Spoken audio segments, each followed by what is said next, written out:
Olá, estamos dando início a mais um Toque Mais, um podcast produzido pelo portal SP Rio Mais. Eu sou o Zé Guilherme, aqui do meu lado está o Elcio Costa, e o nosso convidado de hoje é o prefeito de São José dos Campos, Anderson Farias. Seja bem-vindo, prefeito, vamos conversar sobre a cidade. Com certeza. Obrigado, Zé, obrigado, Elcio, estar aqui mais uma vez, a gente poder conversar um pouco sobre a cidade. Vamos dar uma largada com uma declaração do secretário Muniz, ontem aqui no mesmo podcast. Ele falou que lá no início do Anderson 2, o prefeito levou os secretários num ônibus para conhecer outros pontos de São José, né, periféricos. Tal. O que o prefeito quis com isso? Quer dizer, quis mostrar que São José ainda tem algumas desigualdades? Não, mais do que, não foi para mostrar desigualdades, não, foi para mostrar desafios mesmo que nós temos, né? Portanto, que nós fizemos no centro da cidade, nós também estivemos no centro da cidade. O intuito foi fazer com que todos os secretários, primeiro, um depende do outro, né? Ali ninguém faz nada sozinho, as secretarias são todas elas, né, integradas. Você fala, mas o que é a saúde com habitação? Tem tudo a ver. Nós vamos construir casa, como nós vamos ter unidade de saúde, educação, o social, quer dizer, todas as secretarias têm as suas. Então é importante ter todos os secretários, a gente faz esse. É um tour, a gente sai 7 horas da manhã, chega 9 horas da noite, né? E aí vamos em vários pontos da cidade para a gente poder mostrar os desafios que nós temos, situações que já há anos, né, se passam, seja por bairros irregulares, por exemplo, que estão há 20 anos, 30 anos numa situação de irregular, fica aquela questão de falta de investimento, da infraestrutura, não se paga imposto, muitas pessoas estão lá, querem pagar seus impostos, querem regularizar suas casas, ficam ameaçadas, o Ministério Público, a ação de demolição, quer dizer, é uma situação que nós precisamos resolver, né? Então, essa que foi a questão, a gente desde visitar o Chácaras Havaí e o Canindú, né, até nós visitarmos a região central da cidade também, que ainda tem os desafios. Quais os desafios? Da gente ainda melhorar mais o centro, de ter atração e fomento para a região central da cidade. A gente já fez muitas mudanças, mas ainda temos muito ainda por fazer, né, seja a questão cultural, que a gente quer cada vez mais reforçar as atividades culturais no centro da cidade, fazer com que isso a gente consiga fomentar restaurantes, pizzarias, cafés, né, um comércio que possa ficar aberto no período da noite. Hoje o comércio do centro é muito forte no seu período comercial, né? É um grande, né, o nosso centro de São José dos Campos, a Rua 15, o Calçadão, é um grande shopping a céu aberto, mas temos ainda desafios. Temos desafios com moradores em situação de rua, né, na região central, principalmente na região central e no centro expandido. A gente fala do centro expandido desde Vila Maria até a Vila Ema. Então a gente tem vários, né, desafios como que a gente vai resolver. Então esse que foi o intuito da gente mostrar realmente aí em todas as regiões da cidade, né, problemas velhos, né, ou velhos problemas, né, para que a gente possa ter novas soluções e resolvermos. É uma saída dos gabinetes, né? Não, Quer dizer, também. Colocar o pessoal é meio um choque de realidade, né? Sim, com certeza. Eu até vou dar um exemplo aqui, a gente olha muito para a região central com a questão da fiação, Rua 15, né, hoje, fiação toda subterrânea, mas a gente chama atenção essa poluição visual, é uma poluição, né, é uma insegurança também, a pessoa que está andando na rua tem um cabo pendurado ali, é energizado.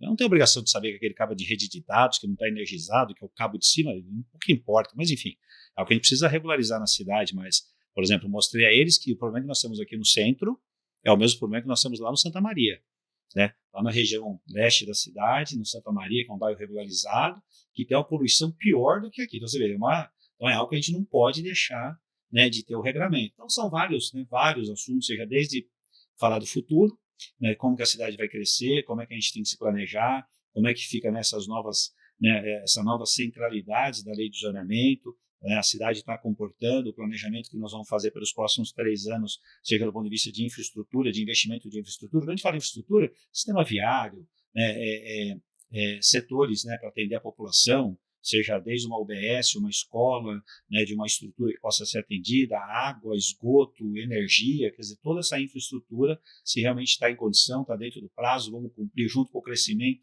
da cidade, né, como já está planejado. Então, essa foi o intuito. Ele, só fechando esse assunto, ele disse também que os secretários aprendem muito porque o prefeito conhece tudo, sabe o nome de rua, vira ali, entra ali, tal. Realmente você está com a cidade na palma da mão, do ponto de vista, você enxerga a cidade como um todo. Vamos dizer que eu conheço um pouco a cidade, né? Mas a cidade me surpreende a cada dia, viu?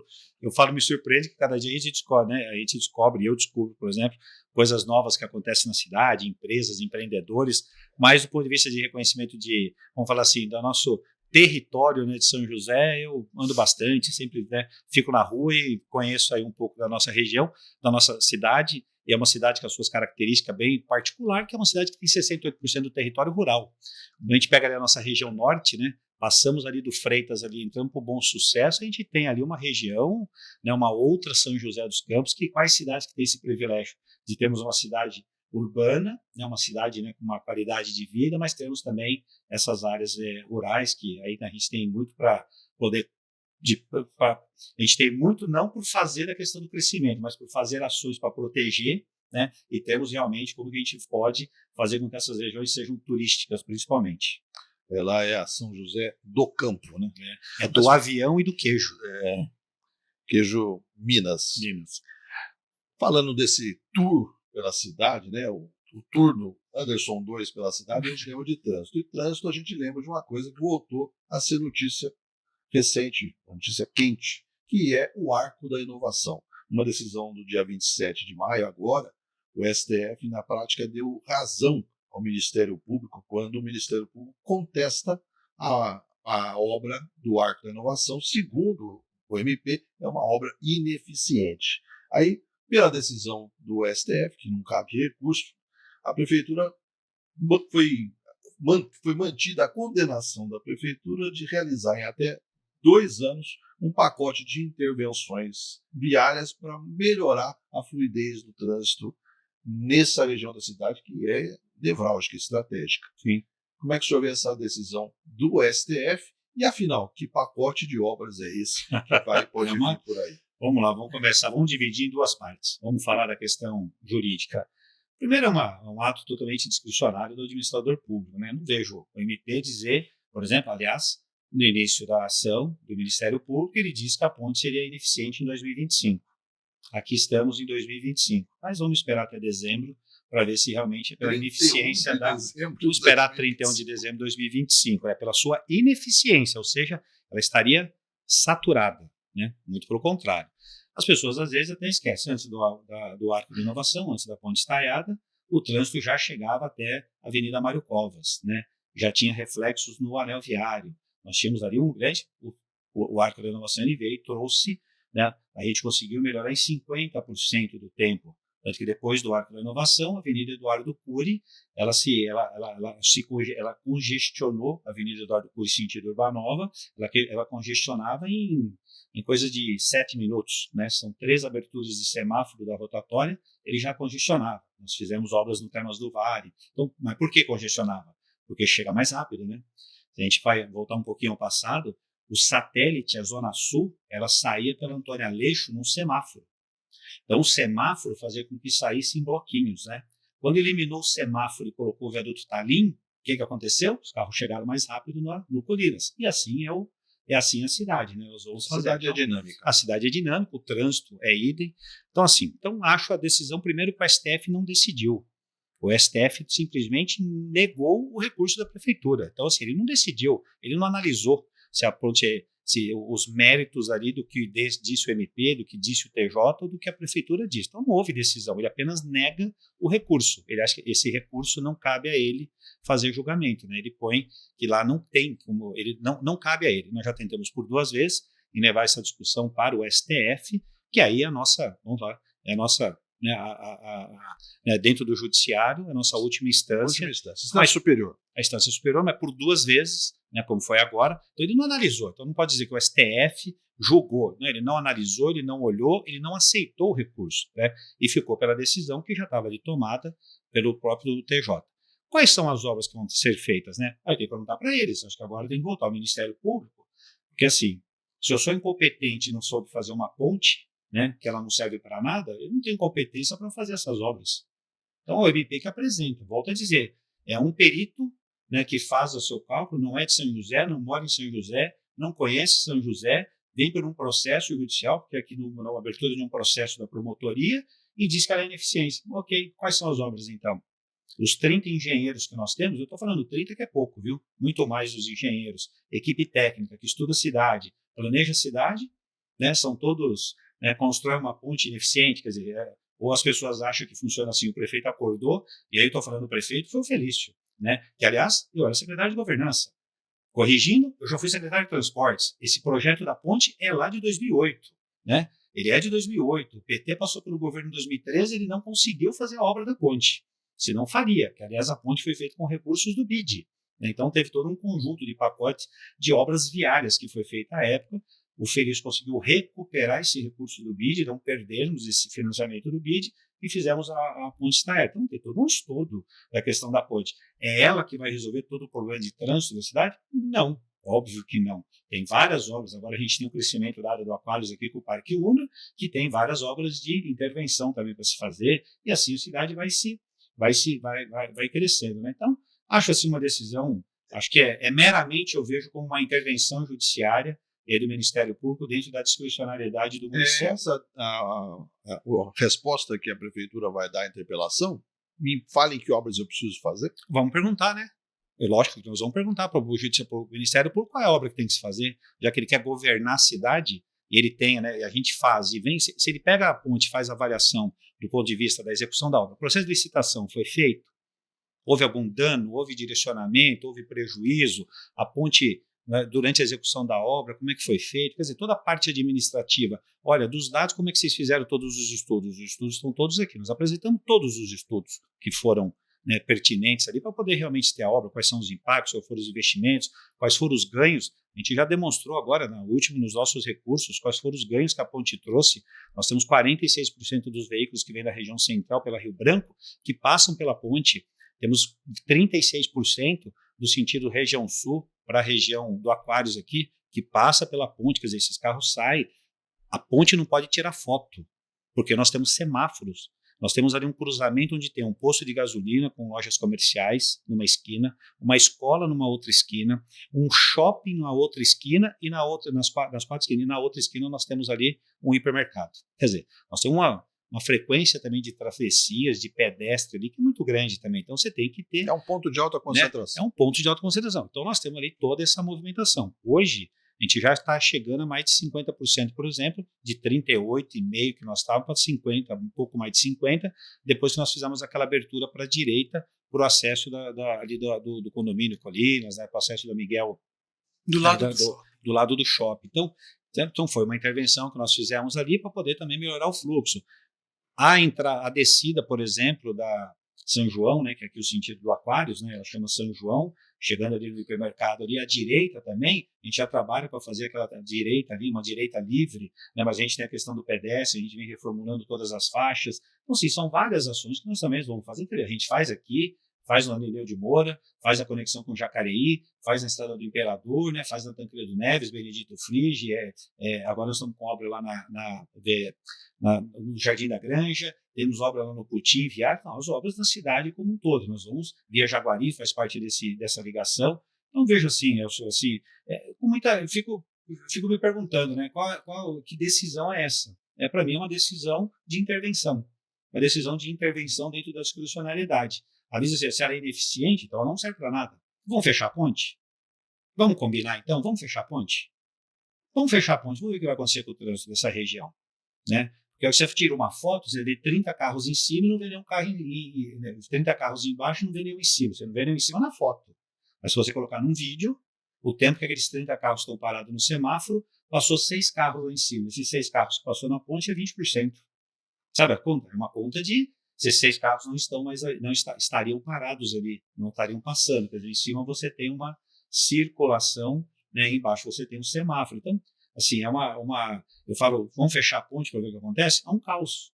Nós vamos voltar com o trânsito lá na Avenida Mário Covas, o trânsito vai começar a rebater e aí vai parar o anel viário, como já parava antes. Agora, essa ponta, nós estamos falando de há 5 anos, onde nós tínhamos uma frota de veículos X, né? A cidade cresceu, a frota de veículos também cresceu, e mesmo assim a gente tem impactos menores hoje, bem menores do que nós tínhamos antes da ponte. Prefeito, voltando ainda para o rolê. rolê E no rolê nós passamos na Ponte Estaiada. Também. Passamos. Por cima? Por cima e por baixo. Baixo pegou o trânsito? Pra gente também, não, naquele dia não, foi um sábado. Um sábado. Ali é trânsito, horário de pico ali que a gente tem ali, né? Pegando Mas o Joséense falando, nós somos assim, né? Abriu o semáforo, fechou, você não passou, abriu de novo, fechou, não passou, é caos. É caos. Tá pior que São Paulo. Está virando São Paulo. Tá virando São Paulo. Isso é nós, né? Nós realmente somos em São José, assim, aqui é a cidade do 15 minutos. Né? É 15 minutos para chegar em qualquer lugar, no máximo. Né? Então, passou disso, nós estamos. Tá atrasando. Tá atrasando. Mas falando do rolê do busão do Anderson 2, eu queria falar dos secretariado. Né? Você fez ajustes no secretariado do governo para o outro, mudou algumas funções, calibrou aqui e ali. Que avaliação você faz hoje, final de maio, do secretariado que começou esse governo?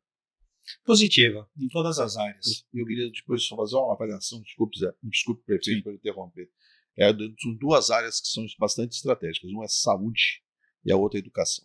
Sim, que são duas áreas que nós trocamos os secretários. Né? Então, assim, mas em todas as áreas, não vejo assim de forma um saldo muito positivo. É um governo novo, mas é um governo de continuidade. Então, você tem assim, ele tem uma continuidade na questão dos seus valores, nas questões de posturas, né, nas questões da gente construir, né, uma cidade melhor, juntamente com novas propostas. Né? A gente tem novas propostas que estavam em andamento, certo? Que não foram, né, não cumpridas, mas que estavam em andamento, que a gente precisa concluir, né, novas propostas que a gente precisa implementar. Então, você também tem que ter esse time, né, para que a gente possa entender isso. Né? Aquele secretário que está deixando, né, como a Kátia hoje é secretária de esportes, hoje ela está dentro da educação, no Escola Ativa, né? O Pedro, que era diretor, né, que era chefe da Escola Ativa, do esporte educacional, hoje está lá na saúde. Né? O Jorge Zenha, que era da Fundasa, hoje está na saúde, que é um grande desafio. Ele tem uma característica mais gestora. A Margarete, que foi secretária, servidora de carreira, servidora da saúde, né, fez um grande papel de reestruturação. Tivemos uma pandemia dentro desse processo que afetou muito a questão da saúde, que é a questão, né, falo assim, da questão estrutural mesmo. A gente tem que repensar em toda os fluxos de atendimento na saúde. Né? Então, a Margarete fez toda a parte de infraestrutura. Hoje o Zenha vem com muito mais gestão, com números, né? Tanto até a própria diretoria. O Marcelo Ferreira é um cara que é de informática, que é o diretor hoje lá, né? O próprio diretor administrativo financeiro também é um cara de dados e indicadores. Então, cada vez mais a gente vai trabalhar com essas informações da saúde. Hoje, aproveitando, a gente tem lá, entra no site da prefeitura, você tem o tempo de vacina em cada UBS. Isso. Você consegue olhar lá e falar assim, ó, aqui no UBS da Vila Maria está demorando 5 minutos. Então, já sabe que você vai lá e o tempo médio para você esperar para tomar vacina é de 5. Naquela UBS é 15, 10, 2, 3. Então, é trabalhar cada vez mais com essa informação. Essa é uma das ferramentas que nós estamos colocando. Isso é inteligência, né? Trabalhar cada vez mais com a informação de WhatsApp, informação de consulta, porque as pessoas... Nós temos 28% ainda de pessoas que faltam em suas consultas. Não precisa ser mais dinâmico. Isso é um problema crônico, né? Problema crônico.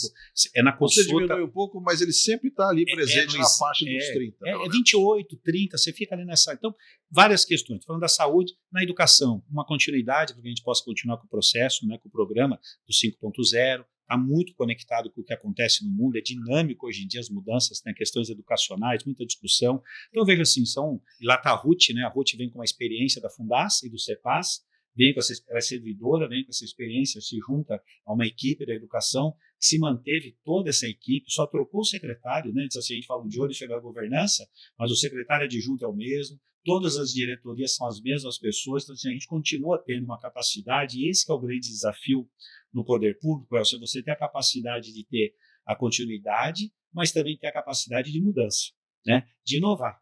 Né? Como é que a gente pode inovar? Como é que a gente pode, dentro desse processo, é diferente, isso na política é muito usado, infelizmente, você chega num governo e fala assim, não, eu vou fazer diferente só porque foi o outro que fez. Né?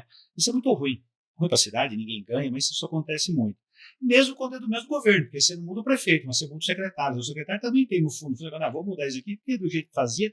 Então, isso a gente não teve, muito pelo contrário, eram pessoas que já tinham muita relação, né, umas com as outras. O Mário Muniz, por exemplo, veio, né, não fazia parte da administração, Ele veio, né, fazer parte da administração, mas é uma pessoa que é da cidade, conhece a cidade, foi aqui, né, CEO de empresas aqui na cidade, foi empreendedor da cidade, então tem esse conhecimento. Então foi para uma área do desenvolvimento e inovação econômica da cidade. Viu, prefeito? Então vejo de forma positiva, né, esse andamento e até da forma como eles apresentaram.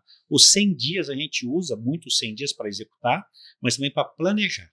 Né? A gente usa os 100 dias para planejar os próximos 1.361 dias. E o vice-prefeito foi incumbido de alguma tarefa especial? Foi. Que a gente lembra que lá atrás o governador Tarcísio deu ao vice Felício uma série de pepinos para administrar. O senhor também deu para o vice Sim. alguma tarefa especial? E qual é? O vice já tomou, ele já levou a primeira tarefa nas primeiras 2 horas do eu eleito. Né? Quando eu entrei, né, foi das primeiras 2 horas, 10 horas da noite do dia 7 de outubro, ele já levou a tarefa já, que ele quer organizar toda a parte de transição, né? Mas transição, nossa, é uma transição dentro do próprio governo, né? Eu comigo mesmo, né? Mais transparência na informação. E o Wilker foi o responsável. E ali ele ficou, nesse período, até janeiro, ele passou por todas as secretarias, visitou todas as secretarias, recebeu o relatório de todas as secretarias, avaliou, analisou, né, para que a gente pudesse agora colocar o plano de gestão. E o Wilker tem sim essa questão, né, hoje a missão dele é organizar tudo que é inovação dentro da administração pública passa pelo vice-prefeito, passa pelo Wilker, é ele que coordena toda essa questão de inovação. O que é inovação? Levar mais tecnologia na área da saúde, é ele que faz o acompanhamento lá junto à área da saúde para a gente levar cada vez mais tecnologia, informação ao paciente, tecnologia, né, e usar a tecnologia para desburocratizar a máquina pública, por exemplo, dentro da prefeitura, que isso daí também não é só para facilitar o serviço interno, não, é para facilitar a vida do cidadão, para desburocratizar, seja hoje eles estão trabalhando muito na questão, por exemplo, do CSI, ele já foi para o Rio de Janeiro, já teve contato lá tem um centro de informação no Rio de Janeiro, né, que é um modelo muito bom, a gente pode até fazer, sempre assim, a gente copia e melhora, né, faz uma adequação. A gente vai fazer, hoje quando a gente fala de CSI em São José dos Campos, a gente pensa na segurança. Mesmo porque é Centro de Segurança e Inteligência, né? Ele é totalmente voltado ali para a segurança. Mas não é.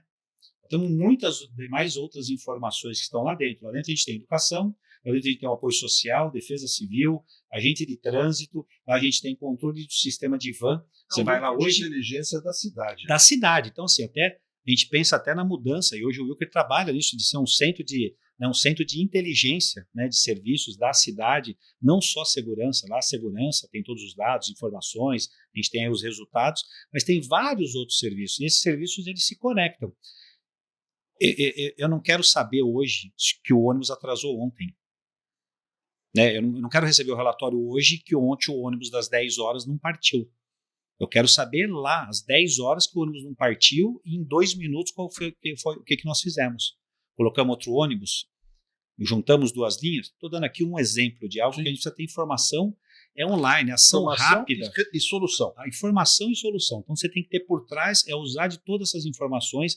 A gente vai lá, a gente tem uma tela que tem um sistema de vans, que é o acesso já. Então você chega lá, você vê todas as vans agora que estão andando na cidade, você clica naquela van, o que é essa van? Ela está transportando uma pessoa com portador de deficiência, que a gente leva de porta a porta, pega na casa, leva para a clínica. Você vai clicar lá, você vai ver o nome do motorista, o nome do paciente que ele está transportando, de onde para onde e quanto está custando aquela corrida. Porque a gente paga pela corrida, é o contrato, e quanto está custando aquela corrida. Então a gente tem todas essas informações. Semáforo, estamos refazendo toda a nossa rede semafórica para ficar uma rede muito mais inteligente, também melhorá-la ainda mais com novas tecnologias, o estacionamento de zona azul, né, como conhecido, estacionamento rotativo. Então, todas essas informações, seja saídas das nossas escolas, o trânsito que dá na escola, como é que a gente pode agir, né, com ações, né, em determinados horários naquela via, de fazer certas interdições, proibições. Então, assim, ter todas essas informações. E tudo isso daí está na mão do nosso vice-prefeito, do Wilker. Só isso, mas para ele trabalhar de uma forma com todas as secretarias. Então, o Wilker fica no gabinete, ele que coordena junto com todas essas secretarias quando a gente fala de inovação e tecnologia na máquina pública. Muito bem. Vamos falar um pouquinho de meio ambiente. Ele tem uma outra missão, viu, dentro de tudo isso, né? Porque o trazer inovação tem dois resultados que nós temos que ter. Como é que traz inovação e investimento no menor custo, com melhor eficiência? Então ele também tem a questão ele tem uma equipe financeira, né, da prefeitura, que é a parte do controle interno, que fica com o Wilker, com o vice-prefeito, que trabalha toda a questão do quê? Das viabilidades. Quem são as viabilidades? Né? Como que eu faço esse investimento? Esse investimento tem que ser eficiente, mas além de eficiente, qual que é o custo? Né? Então ele tem esse equilíbrio, ele é responsável por fazer reavaliação de todos os contratos, por exemplo, da prefeitura, ele faz toda a reavaliação do serviço que está sendo feito hoje. É vantajoso do ponto de vista da eficiência, do resultado? Então, ele também acaba não só na inovação, mas também na questão da viabilidade dos custos. Prefeito, a prefeitura gosta dos ambientalistas? Deixa eu colocar uma coisa. Que pergunta, gostamos tanto que a gente tem um. Tem vários, né? Tem o Manara. Mas deixa eu colocar uma questão que vai numa linha meio diferente. No começo de abril, teve uma chuva na Avenida Jorge Sartor, teve problemas de queda de galho, de árvores e tal. Daí uma empresa terceirizada foi fazer podas. Natural. Só que daí alguns especialistas, até conceituados, falam assim, essas terceirizadas estão fazendo a poda de maneira errada. Como é que se faz para chegar à prefeitura uma informação técnica dessa? Quer dizer, não é mais uma questão de bandeirinha, falar assim, contra a poda. Agora estão indicando vamos dizer, uma coisa técnica. Quer dizer, estão fazendo poda errada. E isso é um biólogo, são pessoas também tão respeitáveis quanto os profissionais da prefeitura. Sim. Como você vê essa questão? Eu vejo com bons olhos. Aliás, desde que ele veja essa situação, passe para nós, passe para a prefeitura. Né? Hoje, muitas pessoas preferem ir para redes sociais para criticar. Não passe para a prefeitura. Se a prefeitura não tomar alguma medida, aí sim a gente pode dizer, eu encaminhei, eu informei a prefeitura e ela não mudou o método dela. Acontece. Mas aí eu posso garantir aqui que 99% desse fato, desses atos ou desses fatos que acontecem, não são empresas da prefeitura que são contratadas. Nós temos muito problema com as empresas contratadas da EDP, que fazem podas severas, como a gente chama, e a prefeitura multa a EDP. Nós temos aí algumas multas, algumas centenas de multas contra a EDP, de multas por ela ter realizado poda severa. Né? A gente pega lá, para tirar a fiação, ela faz a abertura ela faz uma abertura no meio, ou ela tira só um lado da árvore, deixa ela com um lado só. Então, tudo isso daí se chama poda severa e traz prejuízos. Uma queda da árvore. Então, tudo isso a gente também fiscaliza. Então, assim, por mais que a gente tenha a Secretaria de Manutenção da Cidade, por exemplo, que é quem faz a execução, ela só faz execução de poda com um técnico. Nós temos um técnico lá para fazer a poda.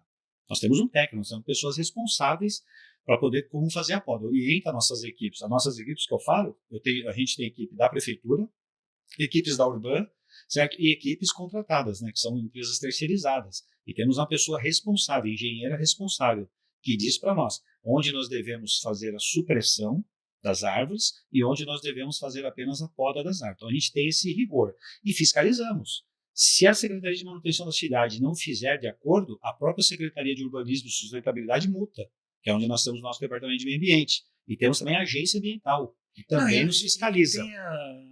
Então, assim, é bom que tenha a denúncia, que mostre. Hoje é tão fácil uma foto, né? Hoje é tão fácil tirar uma foto. O Conselho tem câmaras técnicas. Sim, também tem o Conselho de Meio Ambiente. Então, assim, isso é importante levar para nós. Isso não tenha dúvida, viu, Zé? Até para que a gente possa apurar. Se for nós, temos que corrigir. Aí está com a nossa equipe, que temos nossos responsáveis. Se é com a empresa terceirizada da EDP, também precisam corrigir. Eu já tive reunião com a EDP por 3 vezes para tratar deste assunto. Qual é o assunto? Nós precisamos trabalhar de forma conjunta. Não tem lógica entrar um caminhão numa rua e fazer poda do lado direito. E depois entra um outro caminhão, num outro dia, num outro momento, que é o da EDP, para fazer poda do lado esquerdo. Poda de árvore que está do lado da fiação É a EDP que realiza a poda dessa árvore, não é a prefeitura. Mas não interessa, perfeito? Está na cidade. Até uma questão de custo. Não poderia entrar apenas um caminhão naquela rua e já fazer todo o trabalho, por exemplo, de poda? Por que não? Acho que tem que funcionar desta forma. Queira ou não queira, nós estamos falando de recursos públicos. A prefeitura entra com o seu caminhão, que é nós, cidadão, que pagamos nossos impostos. A IDP é uma concessionária pública, né, do sistema de iluminação. Então, assim, nós precisamos fazer essa integração. A gente vem caminhando para isso acontecer aqui em São José, a termos esse trabalho de forma integrada, que a gente consiga até reduzir custos e ter menos erros que aconteçam. Esse tipo não é erro, né? A gente precisa corrigir, né, rapidamente, mas a gente tem algumas multas, viu? Já emitidas, já não sei dizer aqui quantidades e nem valores, mas posso dizer que temos essa fiscalização já de casos como esse que você acabou de citar. Mudar um pouquinho de área, nós já tratamos de algumas, eu queria falar de uma área um pouquinho mais amena, que é a criação do filme commission, né? Uma coisa mais, tem até um glamour envolvido nisso. Qual é o objetivo, qual é a sua expectativa a curto e médio prazo? Olha, a gente já teve algumas experiências aqui ao longo desses últimos anos, na gravação de uma minissérie. São José está na fita, né? Estamos na fita, né? Então, assim, já tivemos, né, teve agora recentemente também uma gravação também da Globoplay, lá na Globoplay, em São Francisco Xavier. Imagina, por 10 dias, né? 232 pessoas ficaram hospedadas lá, comendo, se alimentando, quer dizer, o quanto isso também mexe com a economia da cidade. Então, acho que na cidade temos toda aí as características para sermos aí um grande palco, né, de filmes, de minisséries. De que forma? Temos aqui várias paisagens naturais, não é isso? Temos aqui belezas naturais, temos prédios históricos, temos aqui modernidade, né? Temos aqui vários prédios também modernos, né? Temos aviões, temos, né, parque tecnológico, temos IP, quer dizer, nós temos aí um conjunto de, né, parques, na cidade tem muitos parques também em área urbana. Então a gente tem a nossa cidade é um grande complexo que pode ser um grande set, né, de filmes, né, vamos dizer assim. Então, o filme commission ele vem para poder regulamentar essa questão, para que o município seja um interlocutor, né, de facilidade. O que é isso, facilidade? Para gravar um filme, precisa de interditar uma avenida, a gente precisa reservar um prédio, né, para que ele possa fazer uma gravação. Teve um filme que foi gravado aqui, uma minissérie, né, que foi em São José, foi feita dentro do Parque da Cidade. Então, a Amazônia do filme era, na verdade, o nosso Parque da Cidade, né? Casocas. O Escolhido. Né? O Escolhido, que é o nome do filme. Então, São José foi o escolhido para ser a Amazônia, né? Então, foi, né, o gabinete, o Salão Nobre, por exemplo, do Paço Municipal, foi usado para ser um júri, né, que tinha lá na parte do Ministério. Então é facilitar, né, que a gente seja, que o poder público e o filme commission, que é uma regulamentação, ela possa facilitar para que os roteiristas, né, para que os produtores possam enxergar na cidade essa facilidade, né, que a gente pode contribuir. E isso também atrai a economia.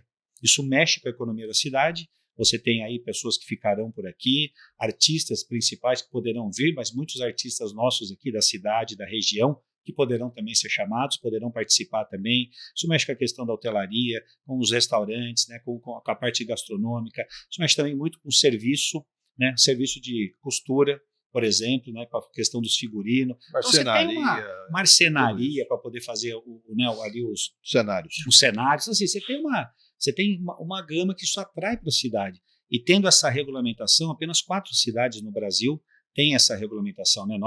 Tinham 3, hoje nós somos a 4ª cidade. Então, acho que por todas essas, né, essas questões, né, São Francisco Xavier, Serra da Mantiqueira, divide com Serra do Mar, né, a nossa cidade tem né, toda essa infraestrutura, e vamos falar da nossa região também, que seja, né, aproveitada outras imagens, outras na região. Mas em São José, essa regulamentação do filme commission foi importante. O Tom, que é o presidente da Fundação Cultural, teve agora, recentemente, em Cannes, levando lá a cidade para dizer, estamos aqui no mapa, né? Olhem para nós aqui, nós temos aqui uma regulamentação, temos isso, apresentando, né, a cidade para que a gente possa realmente atrair. Isso a gente está atraindo não só, né, para poder facilitar na questão de produção de filmes, minisséries, propagandas comerciais, mas também de atrair também investimento e economia para a cidade. Fazendo uma propaganda, nós entrevistamos o Tom lá de Cannes. Do Tapete Vermelho. Do Tapete Vermelho, é verdade. Né? Aqui tem o Parque Vicentino Aranha, um grande palco de... Ali dá bons filmes ali, né? Eu ia usar esse cenário, né? É um destino e várias e são várias rotas e um destino. O nome do livro. Várias rotas, um destino. Tá vendo? Isso mesmo. Tá vendo? Ele está fazendo o seu merchan aí. Agora é o merchan do livro Escrito por ele. pelo Zé. Mas pegando esse cenário amazônico aí do Parque da Cidade, né? Caudaloso do Parque da Cidade, eu queria trazer o Parque da Cidade e a Residência Olívio Gomes para o debate, né? Que projeto, como é que está esse projeto, os projetos para a recuperação daquele espaço e como é que está esse calendário de recuperação do espaço, que é um parque fantástico. Sim. E esses projetos para mexer em parques também vão chegar, por exemplo, no Vicentino Aranha? Não, hoje a discussão é só do Parque da Cidade, né? O Parque Vicentino Aranha, Parque Ribeirão Vermelho, Parque Alberto Simões, a gente vem fazendo os estudos de viabilidade, leva essa discussão, né? E as pessoas às vezes já começam, mas não tem nada no Parque Vicentino Aranha, que a gente faz ali um grande estudo de viabilidade, que a gente possa, de repente, antecipar os restauros daqueles, né, dos pavilhões, é isso que é importante, mas ele não está dentro do nosso plano, do ponto de vista de vamos ter a bom prazo, vamos executar. Mas são informações que já vão se juntando e que deixem para que, né, talvez outras administrações, porque hoje o foco é no Parque da Cidade. Hoje a gente já tem a aprovação do governo do Estado de São Paulo com investimento de 125 milhões, a gente deve assinar esse convênio agora nos próximos dias, já teve toda a aprovação e autorização, ambiente com o governador Tarcísio, com todas as secretarias envolvidas, para poder fazer o restauro de todos os pavilhões da antiga fábrica da Tecelagem Paraíba, onde vai se tornar um centro de convenções, né, que faz já parte de toda essa infraestrutura. Tendo esse convênio assinado, a gente já parte já para a concessão do parque. Concessão do parque não é uma privatização. Privatizar, vende. Concessão, você transfere a gestão e a exploração. A cidade vai ser ouvida sobre, por exemplo, o que vai... Sim, com certeza. Tanto que eu já fiz essa apresentação, né? Fizemos uma apresentação apenas para poder até iniciar um debate. E quando a gente for para a concessão, nós vamos fazer uma audiência pública para a gente poder mostrar até como é que vai ser o parque, o que o parque pode, o que vai acontecer com o parque, quais são as diretrizes mínimas que deverão ser investidas. Desculpe, ele não corre risco, então, de cobrar para entrar no parque. De jeito nenhum. E de repente chegar lá, tem um quiosque de uma instituição financeira que só tem acesso aos clientes do parque. Não, como houve no Ibirapuera, né? Não, de forma alguma. Durante parque um período aberto, curto, mas parque aberto, as pessoas vão continuar andando nas trilhas do parque, vão continuar caminhando no parque de graça. Fugindo da capivara. Mas as capivaras continuarão lá, dentro do contrato terá lá que eles vão ter que ter todo um cuidado com a capivara, como nós temos, seja da questão do ponto de vista de cuidado daquela área verde, do cuidado da grama, de não poder jogar de forma alguma nenhum tipo de produto. Então, cuidando da capivara, cuidando e melhorando principalmente do nosso, né, do paisagismo ali, do Burle Marx, a Casa Olívio Gomes, o restauro de todos os prédios que nós temos, aquelas ruínas que nós temos lá em frente ao CEF também, para que ela seja utilizada. Aí tem isso, né, e eles têm como obrigação em fazer o quê? Segurança do parque, infraestrutura do parque, banheiro, fraudário. Eles podem explorar de que forma? Com restaurante, cafés, né? Um teatro. É um teatro. E aí é a arena esportiva. O parque, e lembrando, o Parque da Cidade, hoje a gente olha o parque, vamos olhar por cima, nós estamos falando ali mais de 1 milhão de metros quadrados. Lembrando que 570 mil não é público, é privado. Né? Se a gente pegar do lago, da Casa Olívio Gomes, das suas margens do lago até a Vila Cristina, é área privada. Né? Todas as margens do Rio Paraíba ali é privado.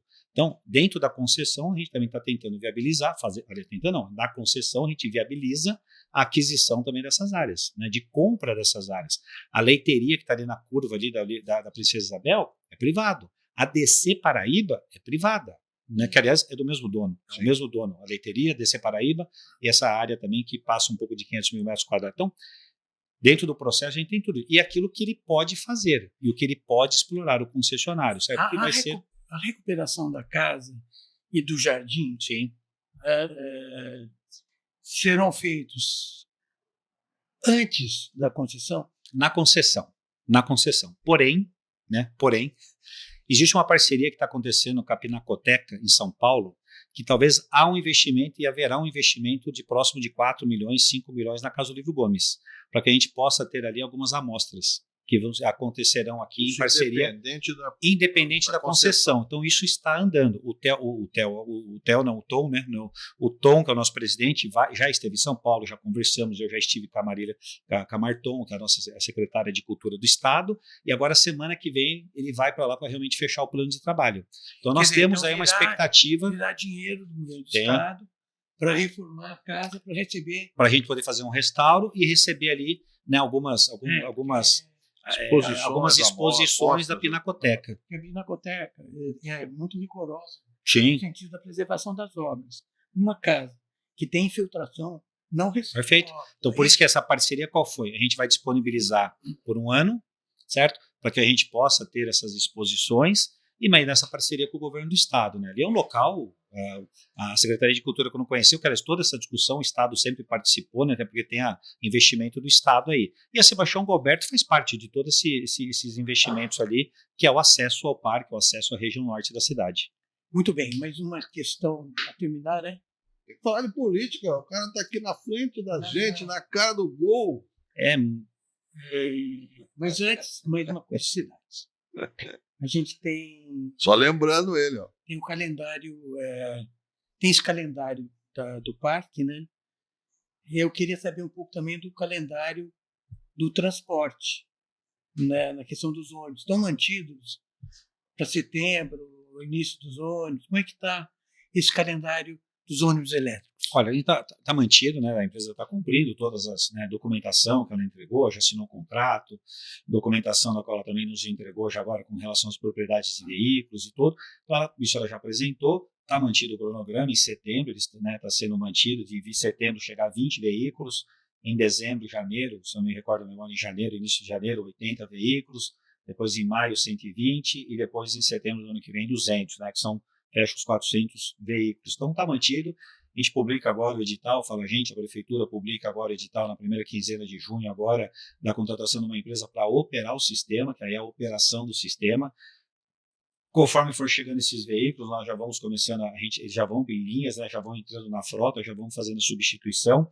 Já estamos fazendo a obra já do primeiro pátio de carregamento, então já está em obra lá na região sul, lá na região do Campo dos Alemães, atrás da onde tem a estação hoje da linha verde, né? Ali já está ao lado da UBS, da nossa creche, está sendo construído lá já o pátio, né? Que é o pátio de carregamento, porque a mudança, né, a gente vai iniciar toda a operação pela região sul. Região sul é uma região com o maior número de população, onde está o maior número de linhas, onde tem o maior número de usuários, e onde nós já temos os carregadores. A gente já temos carregadores da linha verde. Então, esses 20 veículos vão se juntar à linha verde e lá vai ser o primeiro pátio de carregadores que nós teremos, que são eletropostos. Então, já está em obra, já estamos construindo, então está dentro do cronograma. O nosso cronograma é que em setembro comece o processo de transição e a gente vai até setembro do ano que vem, né, fazendo toda essa mudança do sistema. Não é só troca de veículo, tem toda uma mudança conceitual do sistema, mudança de criação de novas linhas, a gente cria 32 novas linhas no sistema, aumenta 60 carros no sistema, as vans deixarão de operar nos corredores, ou seja, as vans deixarão de vir ao centro, elas irão fazer só operações nos bairros, né, servindo como um serviço alimentador, atendendo bairros hoje que não são atendidos, Setville, Rudá, Floresta, né, hoje não são atendidos, a gente só passa com uma linha de ônibus, né, em determinados horários só na avenida principal, então vai ser atendido Santa Júlia, Santa Rosa, no Putim, Perim dos Palmares, Pernambucano, toda, né, região norte, né, seja o que hoje já é atendido por van já, que é o Chacras Avaí, Canindú. Então a gente faz uma redistribuição, novas linhas serão criadas e um sistema integrado. Né, hoje as vans não são integradas com o ônibus, quem usa uma van e usa um ônibus paga 2 passagens, passaram a pagar uma única passagem. Então, a gente tem toda a mudança do sistema. O senhor falou sobre o edital que vai ser aberto, né? A expectativa inicial é que ele tivesse sido aberto mais ou menos em abril, se não me engano. O que houve essa defasagem? Quando foi feito, inclusive, o anúncio da empresa vencedora do primeiro... A gente esperou vencer vencer não, que a empresa realmente cumprisse todos os prazos dela, que a gente tivesse a garantia da entrega dos veículos, né? Senão a gente acabou contratando uma empresa e não tem veículos, é uma operação. Então, agora hoje, né, com todos os prazos cumpridos, todas as documentações aprovadas, que a empresa ela tinha, né, compromissos e apresentar a documentação para nós na assinatura do contrato, pós-assinatura de contrato, garantia que tinha que ser apresentada, foi apresentada, e depois documentos que eles têm que encaminhar com relação às propriedades de veículos, quais seriam os veículos, modelos de veículos, toda essa discussão com a Secretaria de Mobilidade, que é uma questão mais técnica, operacional. Qual o modelo do carro, o tamanho do carro, quantos bancos, né, qual vai ser com ar-condicionado, vidro único, vidro com janela, então toda a parte técnica de operação, né, e agora a gente abre o processo. A gente fez uma revisão do projeto, para ver se houve alguma mudança ou não, alguma necessidade, pega todos os nossos... A gente levanta todos os nossos relatórios de operação dos últimos 8 meses e vê se aumentou a reclamação, teve algum problema, a cidade então já faz uma reorganização, por isso que demorou. Não demorou não, a gente fez essa reavaliação do sistema, porque ali a gente vai ter o número de motorista, o número de cobrador, né, as garagens, o número de funileiro, borracheiro, então tem toda fará parte de todo esse processo agora na contratação. A gente deve fazer agora em junho também, até porque, como é setembro, até para a gente poder ter também, não ter uma empresa contratada antes, senão a gente não teria uma operação, tudo a gente tem que fazer uma transição. Hoje a gente tem 2 empresas que operam na cidade, né? E vai ter uma transição de carros com essa empresa, mas também depois uma transição de CNPJ, porque aí eu já estive com o sindicato, para a gente, nós, prefeitura, sindicato e a Justiça do Trabalho, podemos fazermos juntos também toda essa transição para garantir, né, os direitos trabalhistas dos trabalhadores. Garantir emprego. Garantir também o emprego deles, para que a gente possa fazer a transferência. Nós estamos falando de profissionais que nós vamos aproveitar. Né? Isso a gente não pode escrever no contrato, nem permite, mas a gente fazer esse acordo entre sindicato, Justiça do Trabalho, município, para que a gente possa fazer essa transição também dos funcionários, que são profissionais, bons profissionais, isso será feito, com certeza. Muito bem, Elcio. Agora o calendário político. Eleição só o ano que vem e não são municipais. Então, desenvolvimento zero do prefeito em 2026. Não, vai tirar férias. Não, tem participação do prefeito em 2026, com certeza, mesmo Como é porque que você tá? sou um eleitor, né? Mas sua participação não é só fazer o pelililim na urna eletrônica. Como é que você está vendo o cenário de 2026? Seu partido foi vitorioso numa eleição agora no município, isso de repente tem um monte de gente querendo ser candidato pelo PSD. Isso também tem uma inflação de candidatos. Como é que você vê esse cenário de candidatos a deputados de São José? São José é uma cidade importante, sempre teve deputados, historicamente sempre teve deputados, né, e importantes na história, e a região também. Então como é que você vê essa proliferação de candidatos aí em 2026, inclusive no seu partido, e o cenário de 2026 em geral, né? O seu antecessor, Felício Ramute, vice-governador do estado, também vai estar disputando esse espaço político. Eu sempre digo, Elcio, do jeito que está não fica, né? Isso é um fato.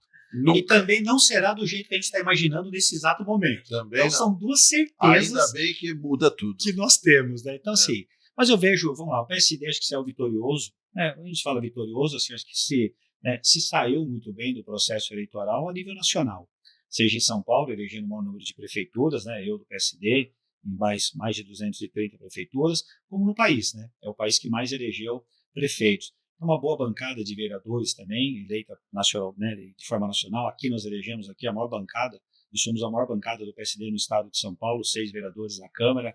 De deputados, né, tivemos aí o PSB, né, recebemos agora recentemente um governador, né, que é o Eduardo Leite, que era do PSDB, parece que foi o nosso, eu vou falar meio de feliz candidato, né, foi o nosso pré-candidato lá atrás a presidente. Hoje é uma honra recebê-lo também junto ao PSD, né, deputados que também ingressaram, né, de outros partidos ao PSD. Bom, então, assim, acho que hoje o PSD é um partido muito bem estruturado. Temos aí, né, que pode não, e tem condição, seja desde o Eduardo Leite, ao Ratinho, ao Felício aqui em São Paulo, aqui, juntamente com, né, pode ser o candidato a governador ou não, uma decisão do Tarcísio. Acho que isso daí está na mão do Tarcísio, né, se ele vai concorrer à presidência ou não. E aí tem uma outra pessoa também que precisa decidir, que é o próprio Jair Bolsonaro, a decisão dele, né, como que vai estar a situação dele, quem que ele também vai apoiar. Acho que essa é, né, uma primeira pessoa que tem que realmente ter uma decisão, acho que é o Jair Bolsonaro, quando a gente fala da questão de todos esses partidos. Eu acho que vai ter uma grande construção aí, uma aliança, né, seja da direita, para poder, né, ir para uma eleição onde estejam todos unidos. Eu falo da presidência.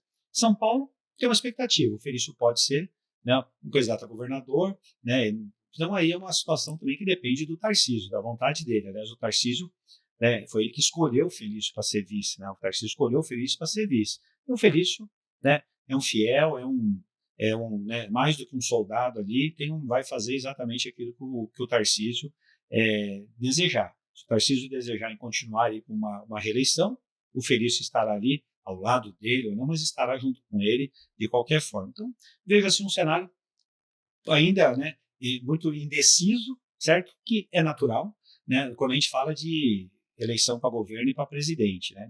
Para presidente, até do Lula. Hoje fica né, alguns dizem que até ele nem viria para a reeleição, né? Hoje até pela situação dele e para a péssima avaliação dele. Não só a avaliação, mas pelo um péssimo governo.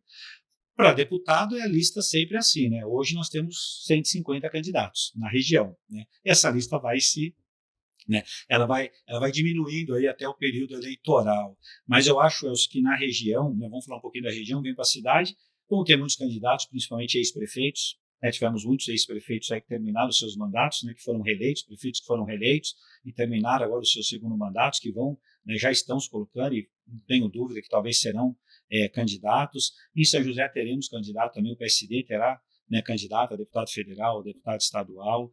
Eu acho que a gente precisa ter, e o PSD vai trabalhar para que tenha aí, né, um consenso na região, para que a gente possa fazer também o maior número de deputados. A nossa região necessita. Há quanto tempo a gente discute isso, né? Há quanto tempo a gente discute né, o Vale, né, votar nos candidatos do Vale, vamos votar nos nossos candidatos. Todo mundo apoia a reforma política, todo mundo não, a grande maioria apoia uma reforma política, voto distrital. Não precisamos disso. Nós temos uma falta de representatividade hoje que é imensa, né? Nós elegemos um deputado federal na última eleição, né? E 2 deputados estaduais, né? Quer dizer, uma região que pode eleger. Numericamente a bancada é fraca. Numericamente, não faço análise.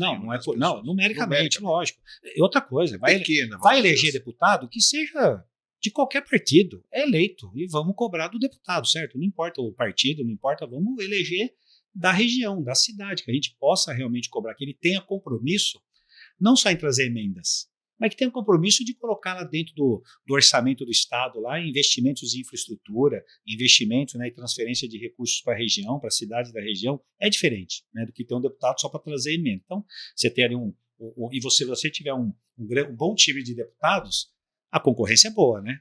Quando você tem a concorrência é boa, porque um vai querer fazer, então é concorrência, é isso daí, tá tudo certo, precisamos eleger o maior número. Uma região que tem mais de 2 milhões de eleitores, uma região que pode eleger entre deputados federais e deputado estadual, mais de 12, até 12 deputados, 3.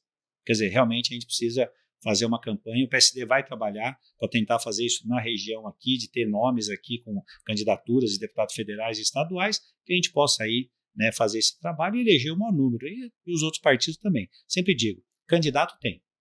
Não pode dizer que a região aqui do Vale do Paraíba não tem candidato. Candidato tem. A última eleição, se não me falha a memória, foi 70 ou 72 candidatos a deputado estadual e federal. Então eu estou juntando todos, né?